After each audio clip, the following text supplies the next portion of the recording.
Le Saint-Esprit veut rendre témoignage à notre esprit que nous sommes enfants de Dieu. Autre chose que le Saint-Esprit a fait pour Jésus qui veut faire pour nous.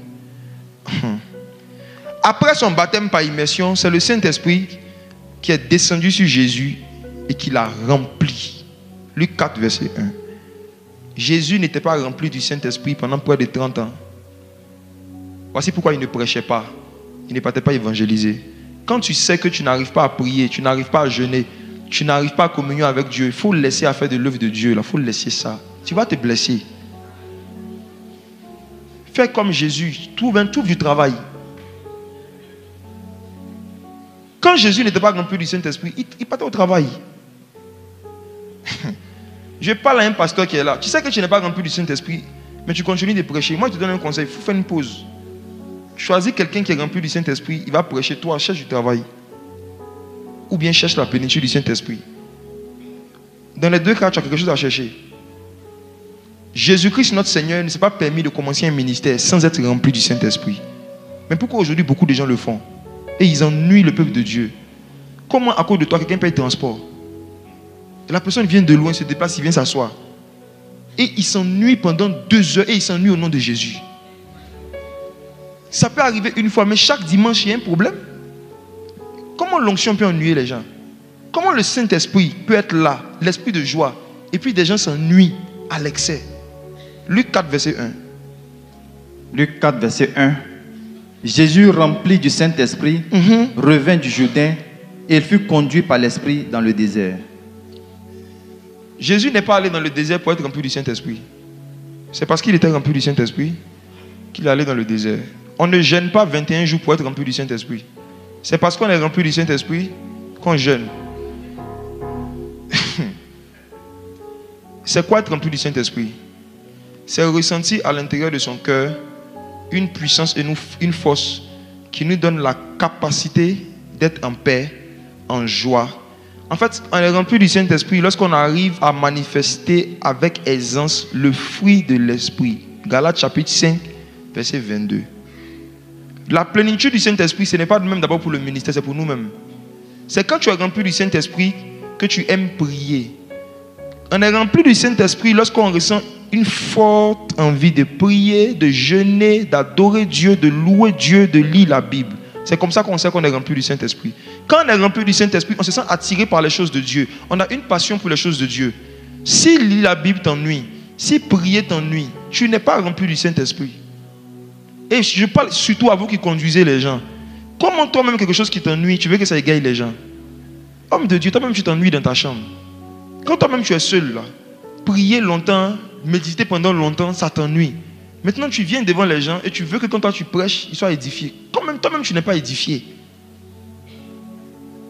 Être rempli du Saint-Esprit, ce n'est même pas d'abord pour aller prêcher, pour aller faire le ministère. C'est pour aimer Jésus, pour aimer les choses de Dieu. Pour être rempli d'affection pour les choses d'en haut, où Christ est assis à la droite de Dieu. Tu sais que tu es rempli du Saint-Esprit quand tes désirs, tes pensées, tes recherches se tournent vers les choses spirituelles. Là, tu es rempli du Saint-Esprit. Mais quand ce qui a rempli ta tête, c'est il y a me marier quand? Il y a avoir l'argent quand? Tu es rempli de la mairie. Non. Ce qui te remplit, c'est la chose à laquelle tu penses le plus. C'est la chose qui te préoccupe le plus. Et on peut perdre la plénitude du Saint-Esprit en fonction de ce qu'on entend, en fonction de ce à quoi on ouvre notre cœur. Oui. Maintenant, après être rempli du Saint-Esprit, l'autre expérience que le Saint-Esprit a fait avec Jésus, homme qui veut faire avec nous, c'est être revêtu de la puissance. Luc chapitre 4, verset 14 maintenant. Luc 4, verset 14. Jésus, revêtu de la puissance de l'Esprit, retourna en Galilée et sa renommée se répandit dans tout le pays d'alentour. Dans le baptême du Saint-Esprit, voici les deux expériences. Il y a rempli et a revêtu. Rempli et revêtu. Et vous allez voir que dans le cas de Jésus, il a été rempli au verset 1, revêtu au verset 14. Ça veut dire que c'est deux expériences qu'on ne fait pas en même temps dans la vie chrétienne. On peut être rempli du Saint-Esprit pendant 10 ans sans jamais être revêtu de la puissance du Saint-Esprit. Et la majorité des gens que je connais, même des hommes de Dieu, ne sont pas revêtus de la puissance du Saint-Esprit. C'est pourquoi, quand ils doivent imposer les mains, mon frère, viens. Tu sais, plus tu es revêtu de la puissance et moins tu fais des actions physiques pour que la puissance se manifeste. Parce que ce n'est pas toi qui agis, c'est le vêtement qui agit en toi. Quand quelqu'un n'est pas revêtu et qu'il veut forcément prier pour quelqu'un, il est obligé de se muscler, d'appuyer, parfois de déséquilibrer volontairement avec un complice derrière qui te tire. Parce que, merci, assieds-toi. Dans le milieu évangélique, malheureusement, on mesure la puissance ou l'autorité de quelqu'un en fonction de sa capacité à faire tomber quelqu'un quand il prie pour la personne. Et même des personnes eux-mêmes, quand ils prient que personne ne tombe, ils ont l'impression que Dieu les a abandonnés. Je me rappelle de regarder une vidéo, un homme de Dieu qui disait qu'il va démontrer la puissance. Donc démontrer la puissance pour lui, c'était genre, il va prier, les gens vont tomber. Et il est venu, il a appelé un frère. Je bénis Dieu pour la vie de ce frère, très serein. Il a commencé à faire des prières dans le but que le jeune tombe. Il était serein. Il dit, regardez, vous allez voir. Le Saint-Esprit va le projeter au sol. Le frère était serein. On le filme, on le regarde. Il a mis sa main sur la tête du frère. Il prie, il fait tout, le frère. Donc, il y a un genre d'imposition des mains. Là. Viens te montrer. Vous allez voir ça souvent. On fait comme ça.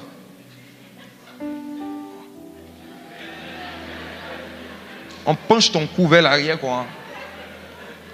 Il a commencé à faire ça. Il a tordu le cou du frère. Le frère a mis son pied derrière comme ça. Vous savez, pour ceux qui ont déjà fait les arts martiaux, regardez, ceux qui ont déjà fait les arts martiaux, parmi les techniques qu'on nous apprend pour que dans les combats on ne soit pas déséquilibré, c'est le fait de mettre le pied droit comme ça par derrière. Quand tu mets ça comme ça, on ne peut pas te faire tomber, c'est impossible. Comme j'ai pratiqué, j'ai vu le frère faire ça. Quand le gars comme ça tord son cou, il a mis son pied comme ça par derrière. Cette position, on ne peut pas te faire tomber, c'est impossible. Il fait tout. Et puis maintenant le pasteur dit dans la vidéo, Seigneur ne m'abandonne pas. Histoire vraie. Mon Dieu ne m'a jamais abandonné. Père ne m'abandonne pas. En tout cas, le jour-là, Dieu l'a abandonné. Parce que le gars est resté serein. Le Saint-Esprit est un gentleman. Ce n'est pas lui qui fait tomber les gens. C'est la puissance qui fait tomber. Ce n'est pas le Saint-Esprit. Parfois, les gens sont touchés par la puissance, pas par le Saint-Esprit. La puissance est le parfum du Saint-Esprit. La puissance n'est pas le Saint-Esprit. Le Saint-Esprit est une personne. La puissance est un parfum. Et il arrive que lorsqu'une personne se rapproche de toi, tu peux sentir son parfum. Et parfois, quand le Saint-Esprit se rapproche de certaines personnes, ils sentent sa puissance. Et c'est la puissance qui fait tomber, parce que le corps humain, parfois, ne supporte pas le poids de la puissance. Mais ce n'est pas le Saint-Esprit. Le jour où le Saint-Esprit ne veut pas que ce soit sa puissance qui te touche, où il veut lui-même te toucher, tu ne tombes pas. Tu vas fondre. Quand la puissance te touche, tu tombes. Quand le Saint-Esprit te touche, tu fonds en larmes. Quand le Saint-Esprit lui-même est en train de te toucher, pas la puissance, l'Esprit, en tant que personne, te touche, ce que tu ressens, ce sont des vagues d'amour. Et ces vagues d'amour-là font que ce qui tombe là, ce n'est pas ton corps, c'est ta méchanceté, ton incrédulité. C'est l'image que tu avais de toi qui tombe. Et tu commences à pleurer parce que tu vois comment il te voit. Et tu commences à le voir tel qu'il est. Quand le Saint-Esprit lui-même touche quelqu'un, la personne pleure. Ce n'est pas possible que le Saint-Esprit te touche et que tu ne pleures pas. Ce n'est pas possible. Mes frères, j'ai vu Jésus. Quand j'étais adolescent, je l'ai vu. Il n'a pas parlé. J'ai regardé juste ses mains. Des larmes sont sorties de mon corps. C'est-à-dire que tu pleures, tu te demandes toi-même pourquoi je pleure. Et parfois, tu es dans ce genre de présence et tu as envie de pleurer. Pourtant, ce qu'on est en train de dire, ça ne fait pas pitié. C'est le Saint-Esprit qui est en train de te toucher. Voici pourquoi vous qui avez fait des mois, vous faites des mois, des années sans pleurer, et vous dites, moi je ne pleure pas. Vous êtes malade. C'est la constipation émotionnelle. Même Jésus pleura. Jésus pleura. Jésus pleura. C'est le plus court verset de la Bible. Si Jésus pleura, et toi tu ne pleuras pas. Si ça fait longtemps que tu n'as pas pleuré dans la présence de Dieu, c'est que ça fait longtemps que le Saint-Esprit ne t'a pas touché. Je te dis la vérité.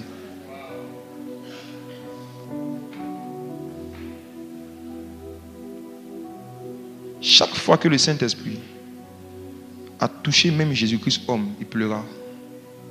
Les larmes, c'est un système de communication que Dieu a mis dans le corps de l'homme pour que l'homme puisse lui exprimer des émotions que les mots n'arrivent pas à exprimer. Dans le livre de Psaumes, David disait à Dieu, tu entends la voix de mes larmes. Ça veut dire que les larmes parlent. Et quand Dieu te touche, quand tu ressens certaines émotions qui viennent du ciel, il n'y a pas de mots qui peuvent exprimer. C'est seulement les larmes qui sortent. Parce que quand le Saint-Esprit te touche, il te montre ton passé. Tu te rappelles d'où il t'a tiré. En fait, la main du Saint-Esprit est une clé USB sur laquelle il y a toutes les informations, sur les péchés que Dieu nous a pardonnés, sur les accidents qu'il nous a évités, sur les humiliations dans lesquelles il nous a fait sortir. Donc quand il te touche, le souvenir de toutes les bonnes choses qu'il a fait pour toi, ton âme bénit l'Éternel et n'oublie aucun. Tout c'est bien fait.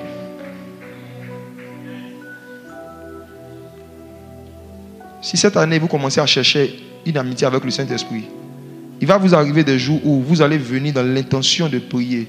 Vous n'allez pas pouvoir le faire. Il y a des jours où communier avec Dieu, ce n'est pas parler avec Dieu, mais c'est pleurer avec Dieu. Vous allez venir dans sa présence, vous allez commencer à vous souvenir juste de certaines choses. Et le souvenir de sa bonté va juste vous arracher des larmes. Et c'est fini, vous avez prié.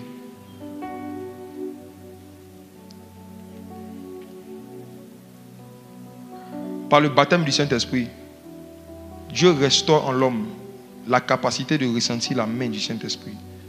Les gens qui disent, moi je ne ressens jamais la présence de Dieu. Est-ce qu'aujourd'hui, vous voulez commencer à ressentir?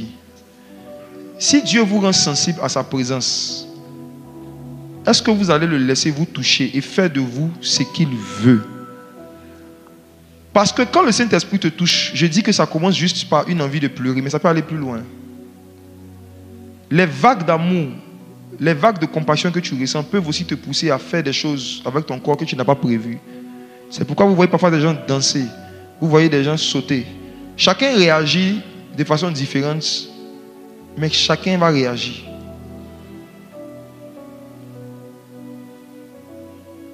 Pendant que je suis en train de dire ça,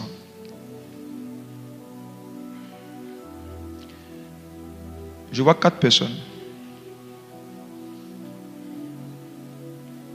de qui le Saint-Esprit est en train de s'approcher comme une personne.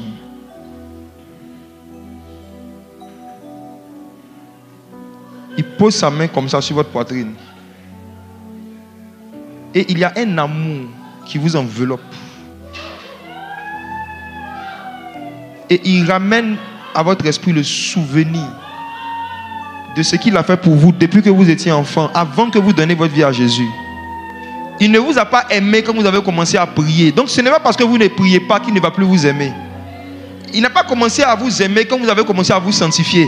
Donc ce n'est pas parce que vous avez commis un péché qu'il ne va plus vous aimer.